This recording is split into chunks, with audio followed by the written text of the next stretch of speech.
Chapter 1. Where is Crystal? The man in front of me was tall and strong, with thick, dark hair. He sat in an expensive chair behind an expensive desk and looked at me with cold gray eyes. He didn't have time to smile. "Okay, Marlowe," he said. "So you're a private detective. One of the best in Los Angeles, I hear. I have a job for you. I want you to find my wife. Think you can do that?" I sat back in my chair and lit a cigarette slowly. "Yes, Mr. Kingsley," I said. "I think I can do that." "How much?"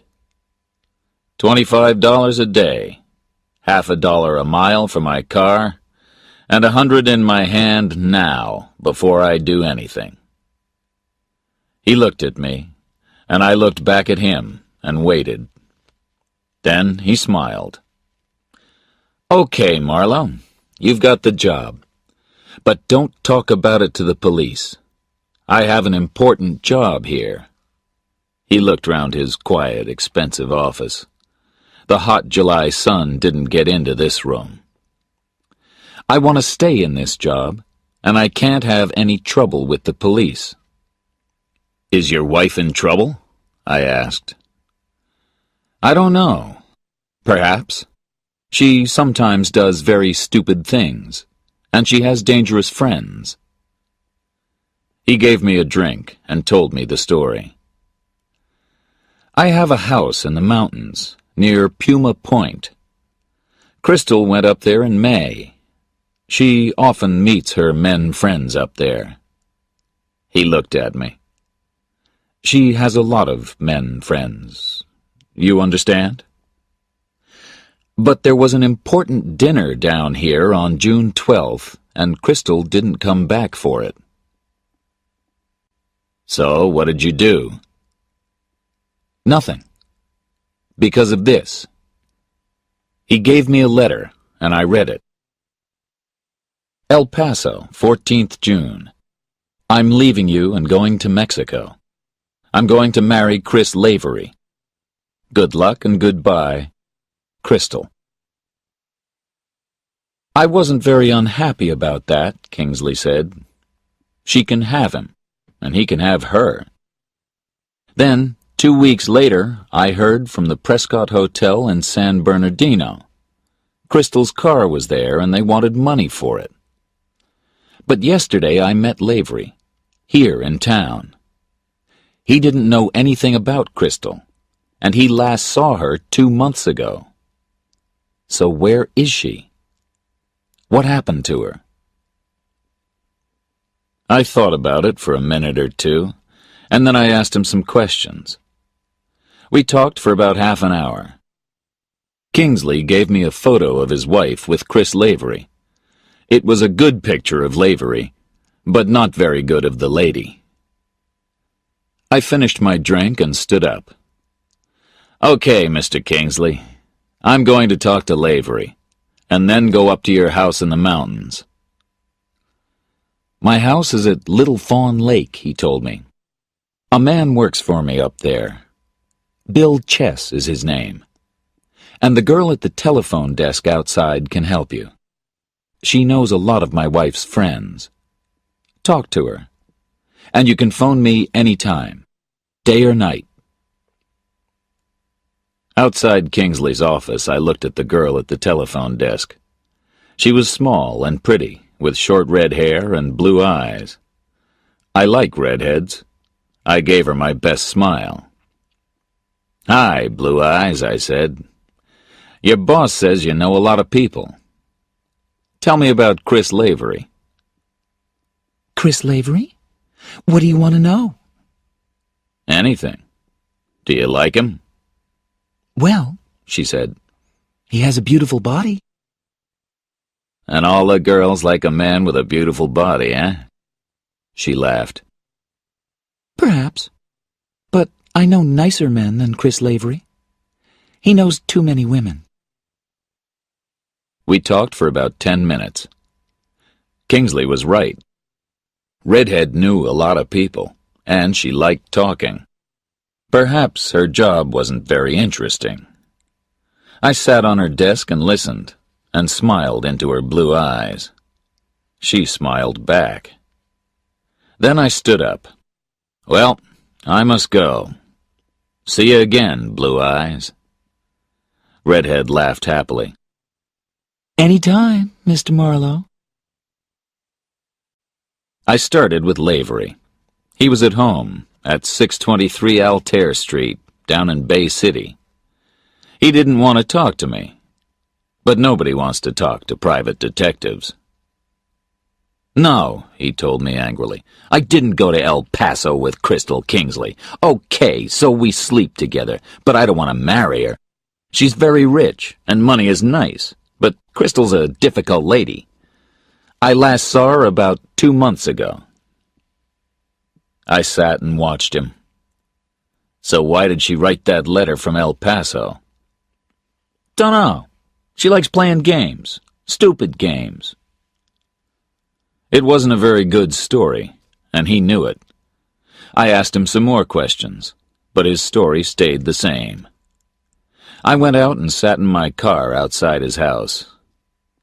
I thought about Lavery. Perhaps he went away with Mrs. Kingsley, and then they had a fight. But where did Mrs. Kingsley go after that? A big black Cadillac drove up and stopped at the house across the street. A thin man with a black doctor's bag got out and went into the house. I looked at the name on the door. Dr. Albert S. Almore. Doctors know a lot about people. Perhaps this one knew Lavery. I saw Dr. Almore at the window. He watched me carefully, and his face was angry and afraid. Then he sat down and made a telephone call. But he watched me all the time. 5 minutes later, a green car came along and stopped at the doctor's house. The driver walked across the road to my car. "Waiting for somebody?" he asked. "I don't know," I said. "Am I?" "Don't get clever with me," he said coldly. "I'm Detective DeGarmo, Bay City Police. Why are you watching Dr. Almore's house?" I looked out of my car window at him. He was a big man with a square face and very blue eyes.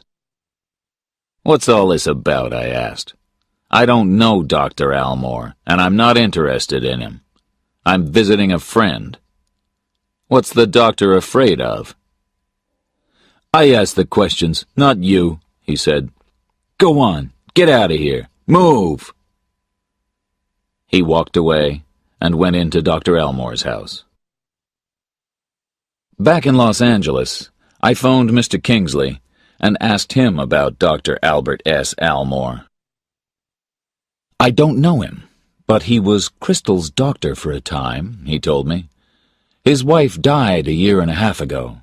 She killed herself. It was very sad." I got into my car again and started for the mountains. Dr. Almore was afraid of something. But what? Chapter 2. The Lady in the Lake. I drove through the hot afternoon to San Bernardino, then up into the mountains. Past the village of Puma Point, I took the road up to Little Fawn Lake. The road was slow and difficult through the mountains, and soon there were no more houses or people. When I got to the lake, I stopped at the nearest house and got out. A man came out and walked across to me. He was a heavy man, not very tall, and he had a hard, city face. "Bill Chess?" I asked. "That's me." "I want to look at Mr. Kingsley's house," I said. "I have a letter for you from him." He read the letter carefully, and then I asked him some questions about the house. He was happy to talk to me. "I don't see many people up here," he said. He looked at the blue sky and the mountains, and his eyes were sad. "No friends?" No wife? Nothing?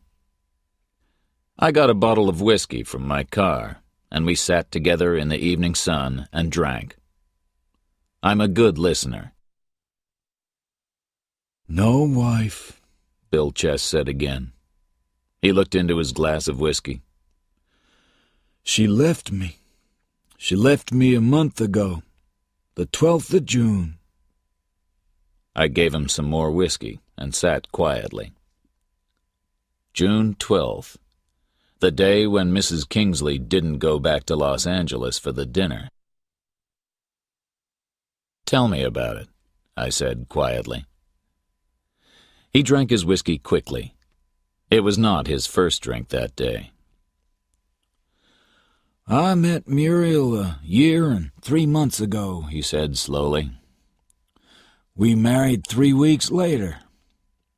I loved her a lot, but, well, I was stupid. Here I am. I've got a good job, a pretty little wife. So what do? He looked across the lake at the Kingsley's house. I get into bed with that Kingsley cat over there. Okay, she's as pretty as Muriel. The same long yellow hair, same eyes, same nice little body. But she's nothing to me. But Muriel knows all about it. So we had a fight, and that night she left me. I went out, and when I got home, there was a letter on the table. Goodbye, Bill, she says. I don't want to live with you after this. He finished his whiskey. I didn't see the Kingsley woman again. She went down the mountain that same night. And not a word from Muriel now for a month. He turned and looked at me. It's an old story, he said. But thanks for listening. I put the whiskey bottle back in the car, and together we walked round the lake to the Kingsley's house. I looked round the house, but there was nothing interesting for me there. Perhaps Mrs. Kingsley went away with your wife, I said to Bill Chess. He thought about it for a minute. No, he said. Muriel never liked that Kingsley cat. We walked on round the lake. There were only 2 other houses, and there was nobody in them. It was quiet and clean and beautiful by that lake, away from the hot, dirty city. We stopped by an old boat and looked down into the water at the fish. Suddenly, Bill Chess caught my arm. Look, he said. Look down there. His hand was heavy on my arm, and his face was white. I looked, and about 10 feet below the water, I saw something yellow. Something long and yellow. It moved slowly through the water. A woman's hair. I started to say something, but Bill Chess jumped into the lake and swam down under the water. He pulled and pushed and quickly came up again through the water. The body followed him slowly. A body in red trousers and a black jacket. A body with a gray-white face, without eyes, without mouth, just long yellow hair. It was not a pretty thing, after a month in the water. Muriel, said Bill Chess. Suddenly, he was an old man. He sat there by the lake with his head in his hands. It's Muriel, he said, again and again. Down in Puma Point Village, the police station was just a one-room little house. The name on the door said, Jim Patton, Police. I went in. Jim Patton was a big, slow man, with a big round face and a big, slow smile. He spoke slowly and he thought slowly, but his eyes weren't stupid. I liked everything about him. I lit a cigarette and told him about the dead woman in Little Fawn Lake. Bill Chess's wife, Muriel, I said. She and Bill had a fight a month ago, then she left him. She wrote him a letter. A goodbye letter or a suicide letter? I don't know. Jim Patton looked at me. "Okay," he said slowly. "Let's go and talk to Bill. And who are you, son?" "Marlowe. I'm a private detective from L.A. I'm working for Mr. Kingsley. He wants me to find his wife." We drove up to the lake with the doctor and the police boys in the back of the car. Bill Chess was a very unhappy man. "You think that I murdered Muriel?" he said angrily to Patton. "Perhaps you did, and perhaps you didn't," said Patton sadly. "But I must take you down to the police station, Bill. There's going to be a lot of questions." Chapter 3. Al to Mildred. I had dinner at the hotel in Puma Point. When I finished, a girl came up to my table. I didn't know her. She smiled at me. "Can I sit with you for a minute, Mr. Marlowe?" she asked. I got out my cigarettes. "Word gets round fast in small villages," I said.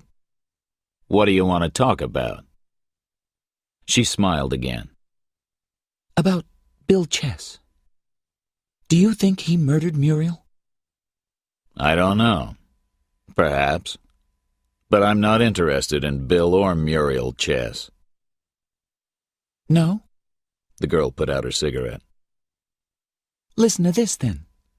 There was a Los Angeles policeman, DeSoto, up here about 6 weeks ago. Big man with a square face. Said he wanted to find a woman with the name Mildred Haviland. He had a photograph with him. We thought the photo was Muriel Chess. Okay, the hair was red-brown, but a woman can easily change the color of her hair. Nobody here liked this DeSoto, so we didn't tell him anything. What do you think about that?" I lit another cigarette. "But I don't know a Mildred Haviland, and I never heard of Muriel Chess before today." "Bill Chess isn't a bad man," she said quietly. "We like him, and we don't think he's a murderer." When she left, I found a telephone and called DeRace Kingsley. His answers to my questions didn't help. No, he didn't know Muriel Chess very well. Yes, his wife was friendly with Muriel.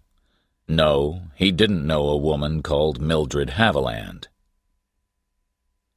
It was dark when I got back to Bill Chess's house by Little Fawn Lake. I went in quietly through a back window and looked round the house very carefully. Why was I interested in Bill Chess's wife? I didn't know, but she knew Mrs. Kingsley. She lived in the same place, and she went away on the same day. Perhaps that was important, and perhaps it wasn't. In the kitchen, I looked in all the cupboards and through the tins of food, and in the tin of sugar, I found a small, very pretty watch inside some paper.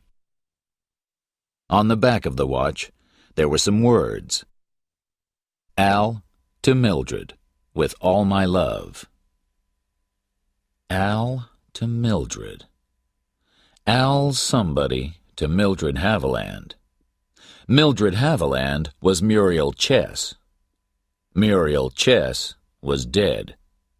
2 weeks after a policeman called DeSoto came to Puma Point with her photograph.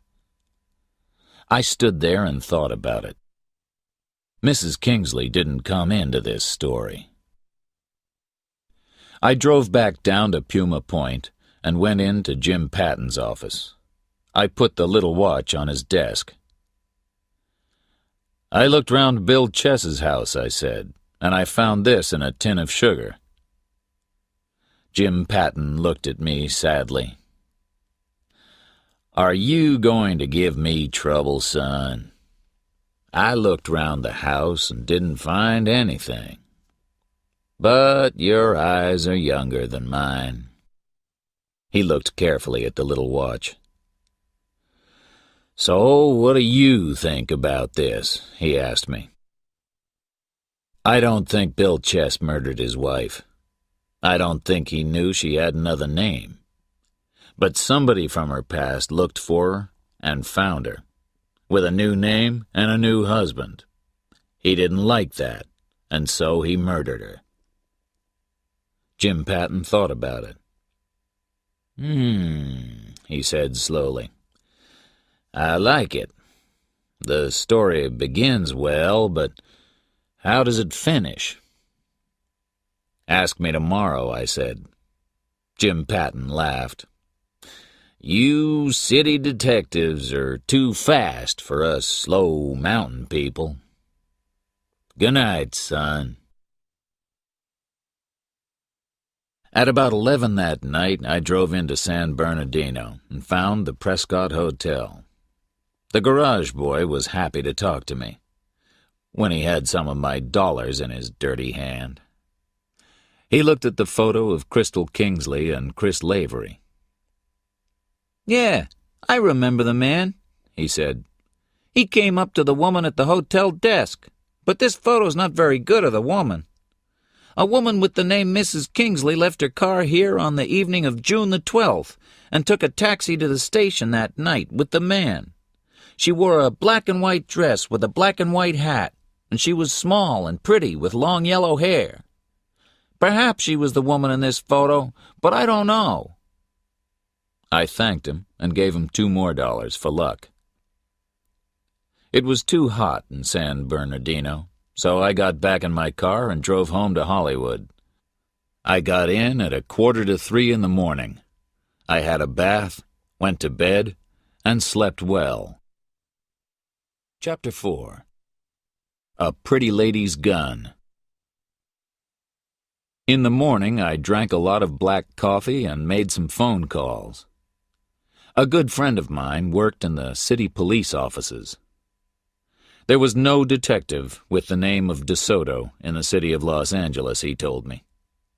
I phoned Kingsley's office, said hello to Redhead, and then told Kingsley about Lavery and the Prescott Hotel.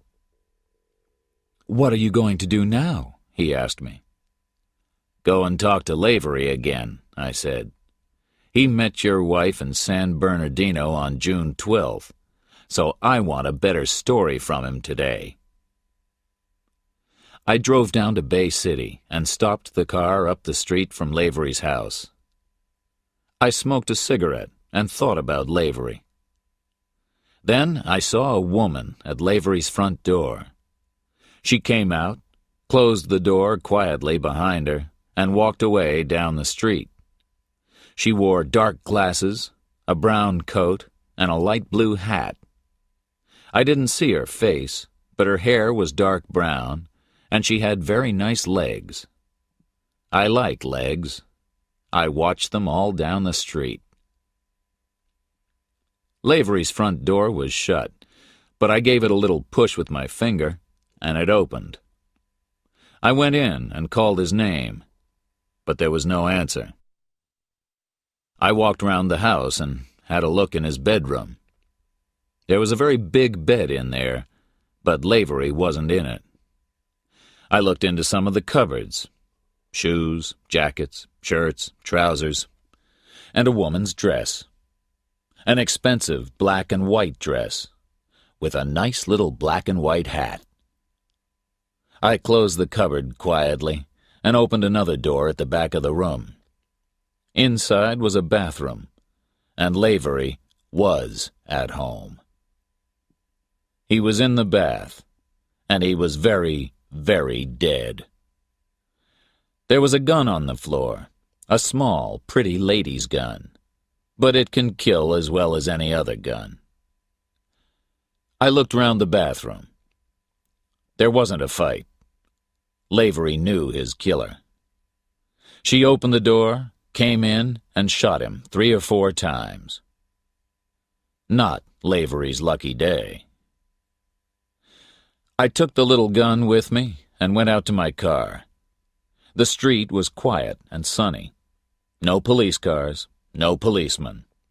Only Marlowe, finding another dead body. Murder-a-day Marlowe, they call him. I got into my car and drove away from there, fast. In his quiet, expensive office, DeRace Kingsley listened to me with a white face. "Did your wife have a gun?" I asked. Yes. "Is this it?" I showed him the gun from the floor in Lavery's bathroom. He looked at it, and then at me. I don't know. Perhaps. But Crystal isn't a murderer. She didn't kill Lavery. "Why not? The police are going to think she did. She was with Lavery in San Bernardino. They didn't go to Mexico. Then perhaps one day she sees him with another woman, so she gets angry and goes round to his house. She leaves the gun on the floor, her dress in the cupboard. The police are going to love it." I stood up and looked down at him. "I must take the gun back now and call the police. I can't cover up a murder." Kingsley said nothing and put his head in his hands. Then he looked up at me. "Listen, Marlowe," he said quietly. "You're working for me, right? I know Crystal didn't kill Lavery. What about that woman in the blue hat? Who was she? Lavery knew a lot of women. Go and find the murderer. Show the police that Crystal didn't kill Lavery. Do that, and there's $500 for you." "Okay, Mr. Kingsley," I said. "But the job gets more difficult every day." When I went out, the redhead at the telephone desk called to me. "Mr. Marlowe," she said quickly. "Yesterday you wanted to know about Dr. Almore? Mr. Kingsley told me. Well, I talked to some friends last night." I went over and sat on her desk. "Okay, Blue Eyes, tell me." "Some rich women drink a lot and take drugs. They think it's exciting," she began. "Sometimes they take too much and get ill. Well, people say that Dr. Almore helps these women. He gives them different drugs. They get better. And Dr. Almore gets a lot of money. Florence Almore, his wife, took drugs too. She wasn't a very nice woman. One night, a year and a half ago, she came home ill. Dr. Almore's office nurse put her to bed, but later that night, Mrs. Almore walked down to the garage. Chris Lavery found the body. When he came home, he heard the sound of a car in the Almore's garage. He opened the door and found her dead on the floor. Dr. Almore was out. The police say it was suicide, but some people say it was murder. Florence Almore's parents thought it was murder." She looked up at me with her big blue eyes. "Does that help you, Mr. Marlowe?" "Yes," I said slowly. "I think it does." I gave her a big smile. "You and I must have dinner together sometime, Blue Eyes." I drove back to Altair Street, Bay City. I put the gun back on Lavery's bathroom floor and called the police. They came fast. Hard men with hard, cold eyes. I knew one of them, Detective DeGarmo, the big man with a square face and very blue eyes. His boss was an angry little man called Weber. I sat in one of Lavery's chairs and answered their questions. I told them all about Kingsley, his wife, Bill Chess, and Muriel, the black and white dress. All the time, DeGarmo watched me with cold eyes. Then the police doctor arrived. Weber turned to DeGarmo. "Okay, Al, you stay here with Marlowe. I'm going to look at the body with the doctor." He went out. I looked at DeGarmo. "How's Dr. Elmore this morning?" I said. "What's he afraid of today?" "You said you didn't know Elmore." DeGarmo's eyes were angry. "I didn't yesterday, but today I know a lot of things. Chris Lavery knew Mrs. Elmore, and he found her dead body. Perhaps he knew it wasn't suicide. Perhaps he knew that Dr. Elmore was the murderer, and that there was a police cover-up." DeGarmo stood up and walked over to me. "Say that again," he said angrily. I said it again. He hit me very hard across the face with his open hand. He didn't break my nose, but that was because I have a very strong nose. I looked at him and said nothing. He spoke through his teeth at me. "I don't like private detectives. Get out of here. Fast. And don't make trouble." Chapter 5. A Little Dance. When I got back to my flat, it was early evening. I washed my face and had a drink. Weber thought that Crystal Kingsley killed Lavery. I thought that was too easy. I phoned Redhead. "Where do Florence Elmore's parents live?" I asked her. She told me, and I went out to my car again. Mr. and Mrs. Grayson were old and gray. They had tired gray faces and gray smiles. Very sad people. They listened to me quietly. "I'm interested in Dr. Elmore because his house is across the road from Chris Lavery's," I said. "You see, somebody shot Lavery this morning in his bathroom. Perhaps it was Dr. Elmore. You think he murdered your daughter a year and a half ago, right?" "Yes," said Mr. Grayson. "We know he killed her." "Why do you think that? And how do you know?" I asked quietly. "Florence wasn't a very good wife or daughter," Mr. Grayson said sadly. "But she found Elmore and his office nurse in bed together, and she wanted to make trouble for Elmore. He didn't like that. Difficult for his job. So one night he killed her with drugs. He always had a lot of dangerous drugs in the house. It was easy for him. There was a police cover-up about it. We know that, too." "I heard that Elmore's nurse put Mrs. Elmore to bed that night," I said. "Was that the same nurse?" "Yes, it was," said Mrs. Grayson. "We never saw the girl, but she had a pretty name. What was it now? Just give me a minute." We gave her a minute. "Mildred something," she said. I didn't move. "Mildred Haviland, perhaps?" I said quietly. Mrs. Grayson smiled. "Yes, that's right. Mildred Haviland." At Bay City Police Station, I asked at the desk for Weber. He didn't want to see me, but I said it was important. He took me into his office and we sat down. "I want to talk about the Florence Elmore suicide," I said. "Why?" asked Weber. "That happened a year and a half ago. I'm working on the Lavery murder now. That happened today." "But I think Lavery is the key to the story," I said. "Listen. 1.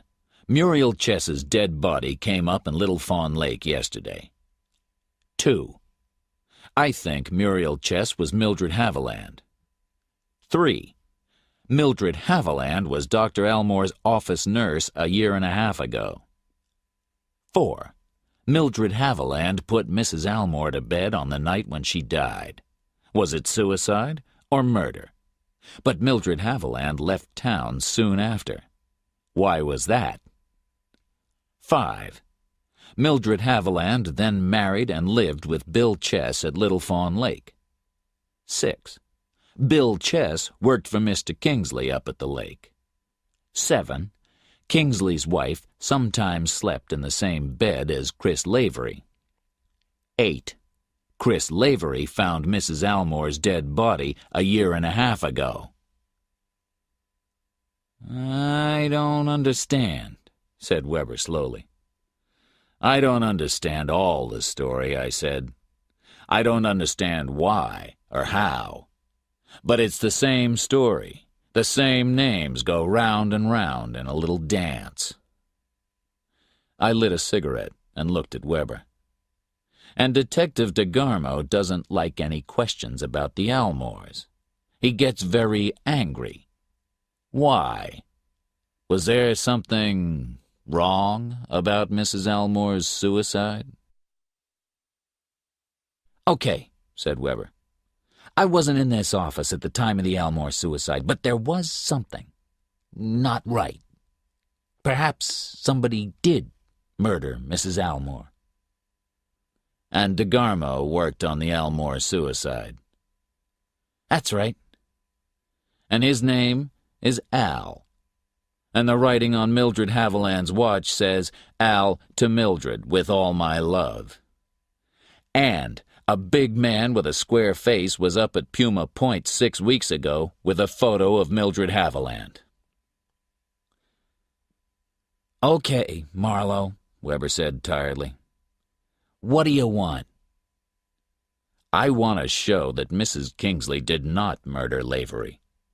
I think Lavery died because he knew something about Dr. Almore or Mildred Haviland. And when I show that Mrs. Kingsley is not a murderer, I get $500 from Mr. Kingsley." Weber smiled. "Okay," he said. "And DeGarmo?" Weber's face was sad. "She was his wife at one time, 6 or 7 years ago. She gave him a very hard time."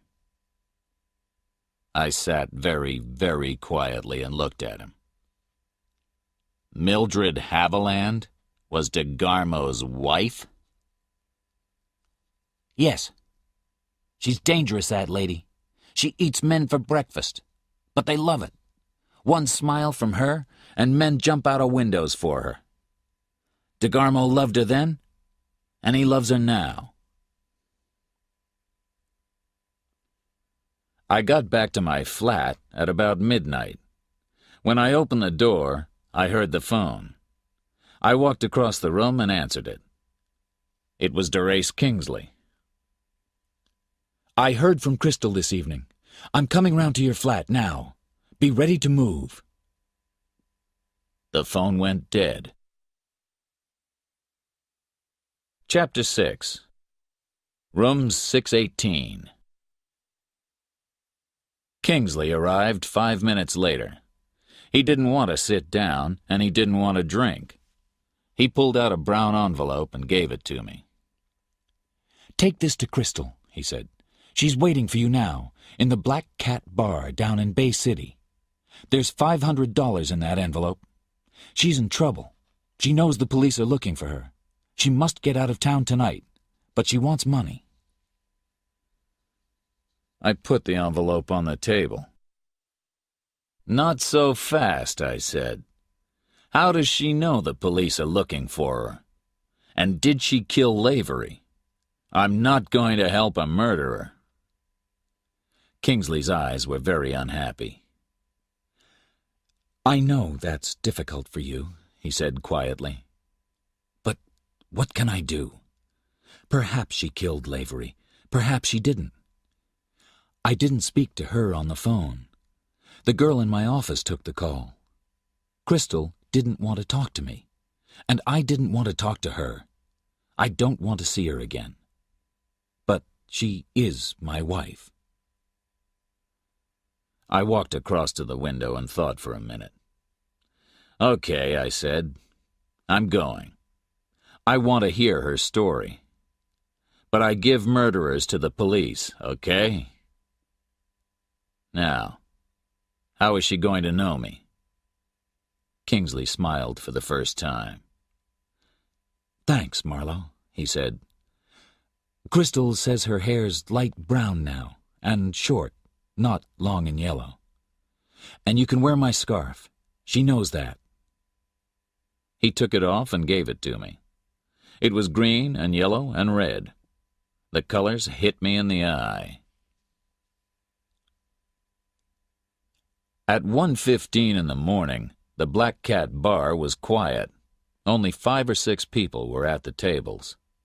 By the door was a small woman with light brown hair. She wore a yellow dress and a short gray coat. She saw my scarf first, and then me. We walked out into the street together and stopped by a shop window. "Give me the money," she said. "I want to hear your story." "No." No story, no money. She turned her head away and said nothing for a minute. Then, "Okay. Come to the Granada Hotel, room 618. It's in the next street. Come in 10 minutes. she walked away down the street. I stood by the window and followed her with my eyes. Room 618 was a big sitting room. There was a half-open door at the back, perhaps to the bedroom and bathroom. I sat down and looked at Mrs. Kingsley very carefully. I had one not very good photo of her, but I had a good picture in my head. Crystal Kingsley was young and pretty and not very clever. The woman in front of me was young and pretty and very, very clever. She gave me a quick little girl smile, and I watched her quiet eyes carefully. "Give me the money, please," she said. "The story first," I said. "You left your car in San Bernardino and you met Lavery there. You sent Kingsley a letter from El Paso. What did you do then?" "Why do you want to know?" "Do you want the money?" She looked at me for a minute. Then she told me her story. She left Lavery in El Paso, and he went home to Bay City. She didn't want to stay with him. After that, she moved about. She stayed in hotels here and there. She wanted to be quiet, to think, she said. I listened. It was a good story, and she told it well. Clever Mrs. Kingsley. "Before you left Little Fawn Lake," I said, "did you have a fight with Muriel Chess about Bill?" "Bill Chess? What are you talking about?" "Bill says you went to bed with him." "Don't be stupid, that dirty little man." "Perhaps he is. The police think he's a murderer, too. Of his wife. We found Muriel's dead body in the lake. After a month." She put a finger between her teeth and watched me carefully. "What a sad story," she said slowly. But Muriel Chess was Mildred Haviland, and Mildred Haviland was Dr. Almore's office nurse. And Lavery lives across the road from Dr. Almore. So you understand that I wanted to talk to you. "I can't help you about Muriel." "No," I said. "Oh, well, here's the money from Kingsley." I gave her the envelope and sat down again. I watched her eyes and said quietly, "That was a very pretty blue hat. Your hair was a darker brown this morning, but those nice legs are the same. I always remember a woman's legs. I don't think you saw me in my car outside Lavery's house this morning." She went very quiet. "So you think I shot Chris Lavery?" she said slowly. "I don't think it. I know it." "What are you going to do now?" "Give you to the police." Suddenly, there was a gun in her hand, and she laughed. Not a nice laugh. "Stand up," she said. I stood up and gave her a weak smile. Detective meets murderer, and murderer shoots detective, is that it? I asked. But you're not very good with guns. You're standing too near me. She didn't like that, and her eyes moved angrily. I hit her gun hand hard and kicked her feet at the same time. The gun hit the floor, and I caught her arms behind her back. She was strong and fought and kicked. Suddenly, I heard a new sound, but I had no time to look. I knew that there was a man behind me and that he was a big man. Then something hit me on the back of the head, and everything went black. Chapter 7. Little Fawn Lake. When I opened my eyes, I was on my back on the floor. I sat up slowly, and my head went round and round.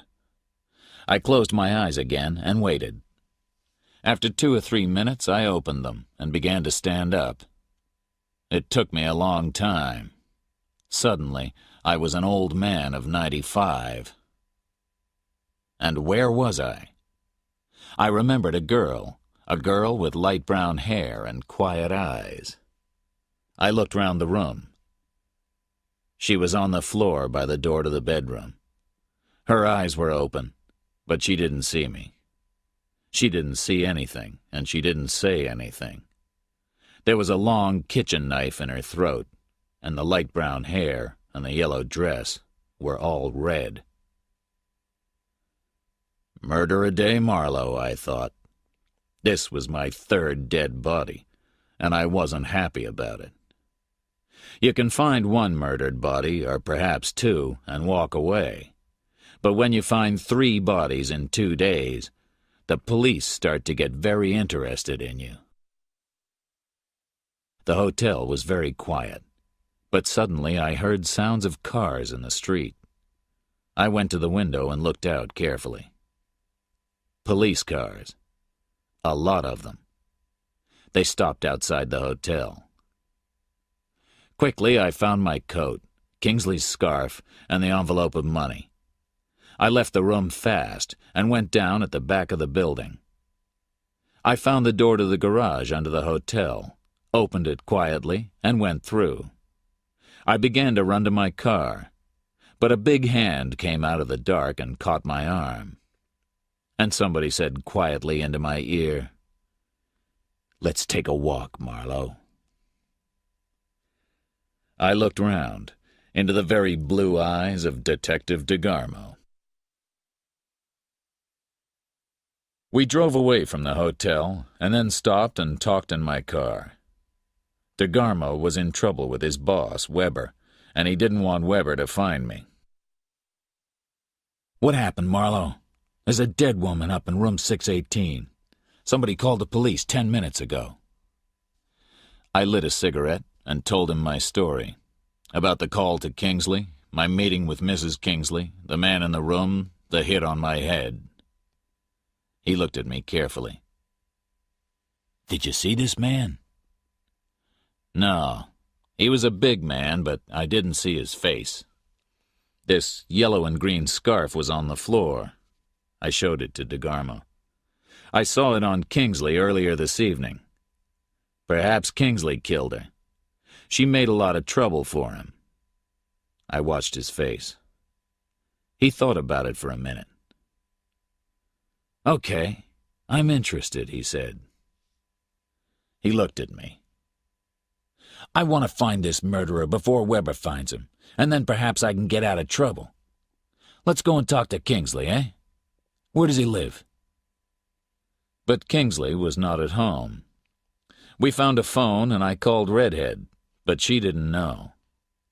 Then I phoned policeman Jim Patton up at Puma Point. It was now 4:30 in the morning. Half an hour later, Jim Patton called me back. Yes, he said, there was a light on in Kingsley's house at Little Fawn Lake, and his car was outside. We drove up into the mountains, stopped, ate some breakfast, and drove again. After a long time, DeGarmo spoke. That dead girl in the lake up there. That was my girl, Mildred. Weber told me last night. I'd like to get my hands on that Bill Chess. Don't make more trouble, I said. You covered up for Mildred 1.5 years ago, when she murdered Dr. Elmore's wife. He turned his head and looked at me. He laughed, but his eyes were hard and angry. A dangerous lady, I said, but you loved her. She put Florence Elmore to bed and gave her a killer drug. When Elmore came home, his wife was dead. But you and he covered up for Mildred. Elmore because he was afraid, and you because you loved her. Am I right? The big man didn't say a word. Then you sent Mildred away. So she went away and married Bill Chess. But Little Fawn Lake isn't a very exciting place, and after about 1 year, Mildred wanted to leave. She didn't have any money, so she wrote to Elmore. No address, just send money to Mildred at Puma Point. But that's a dangerous game. The first time it's $50, the next time it's $500. Elmore didn't like that, so he sent you up to Puma Point with a photograph. I think Mildred was a little afraid of you, DeGarmo. But you didn't find her, right? DeGarmo looked out of the window. After a minute or two, he said, "Okay, let's forget it. It's all finished now." We drove on to Little Fawn Lake. The sun was up now, and the mountains were very beautiful in the early morning light. Chapter 8. Every Man Jumped. Jim Patton met us on the road near Kingsley's house. He had a young policeman with him, a boy called Andy. We got out of the car. "Hi, Jim," I said. Jim Patton gave me his big, friendly smile. "How are you, son?" he said. He looked at DeGarmo. "This is Detective DeGarmo of the Bay City Police," I said. "Somebody murdered Kingsley's wife in Bay City last night," said DeGarmo. "I want to talk to him about it." "You think Mr. Kingsley killed her?" Jim Patton asked. We told him the story, and then the 3 of us moved up to Kingsley's house. DeGarmo had a gun under his jacket. Patton had a gun, too. But I don't like carrying guns. They can get you into trouble. We pushed open the door and went in. Kingsley was in a chair, his eyes closed, and a whiskey bottle on the table next to him. His face was tired and gray. DeGarmo spoke first. "Your wife's dead, Kingsley, and you left your scarf behind in room 618. That was stupid." He turned to me. "Show him the scarf," he said. I got out the yellow, green, and red scarf and put it on a table. Kingsley looked at it, then at me, then at DeGarmo. "I don't understand," he said. "That's my scarf, but Marlowe wore it when he went down to Bay City. My wife didn't know him, and—" DeGarmo made an angry sound and turned to me. "You didn't tell me that," he said quickly. "You didn't want to know," I said.